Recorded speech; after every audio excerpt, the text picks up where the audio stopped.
tayong ipakita ngayon mga ka-TH, na dito tayo sa tabing dagat. Ito daw po ay gawa pa ng mga Hapon na ginawang kalsada. Ito ang sabi ng mga matatanda mga ka-TH. Street po, bato po ito lahat mga ka-TH. Papakita natin ang area na ito mga ka-TH. Meron pong island doon na maliit mga ka-TH. Ang sabi kasi ng mga ninuno natin mga ka-TH, doon po sa island na maliit na yung mga ka-TH, malalim po ang gitna niyan. Dyan po ang flagpole ng mga Hapon, dyan sa island na yan mga ka-TH, yung maraming kahoy dyan.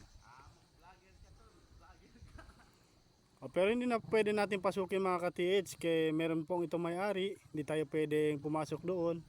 Violation po tayo mga ka-TH. Hanggang ngayon po nandoon pa ang semento na kinaroonan ng flagpole mga ka-TH.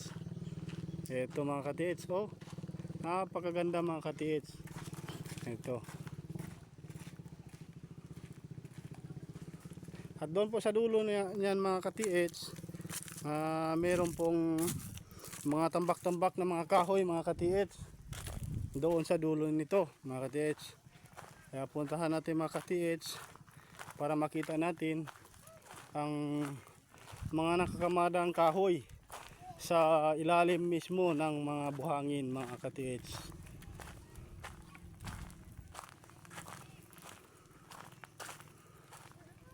Yan po, doon na po nauna yung ating kasamahan. May dala tayong baon na para dito na rin po maliko sa dagat na ito. At saka dito rin po muna nagpahinga. Ito po mga ka-TH, ang ganda po naman.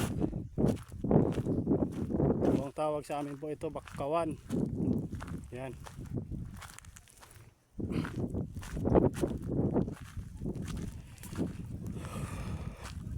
Marami pong nakakamada ng mga bato mga ka-TH.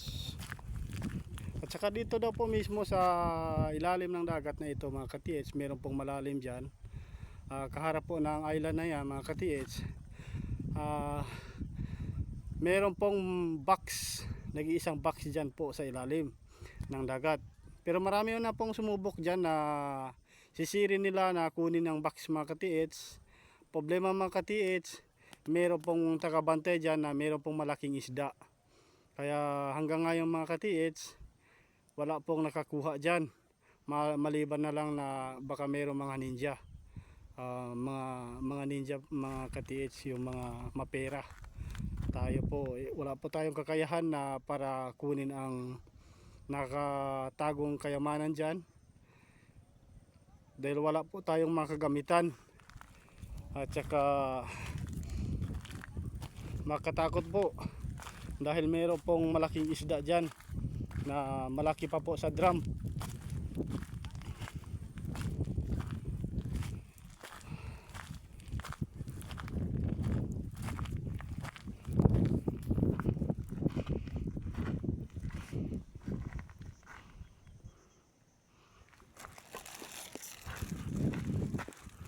At saka dito sa gitna niya mga ka-TH,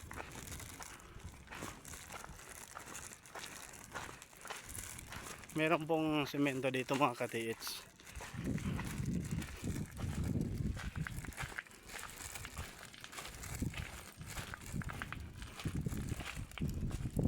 Ayan mga ka-TH, hindi natin alam mga ka-TH kung meron bang ibig sabihin ito mga ka-TH. Oh, may semento po dyan mga ka-TH, tatlong ano po,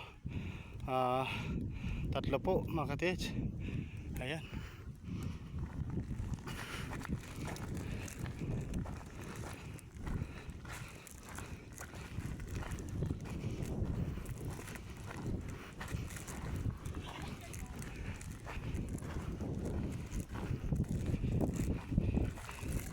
Ako po yung nagpaalam na mga ka-TH na subaybayan nyo po ang ating video.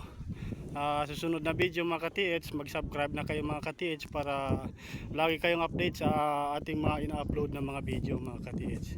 Meron po tayong continue ito mga ka-TH na tingnan natin ang maraming kahoy doon mga ka-TH. nakakamada mga katiits. Baka may ibig sabihin mga katiits, baka meron pong sa baba ng kahoy na na treasure mga katiits.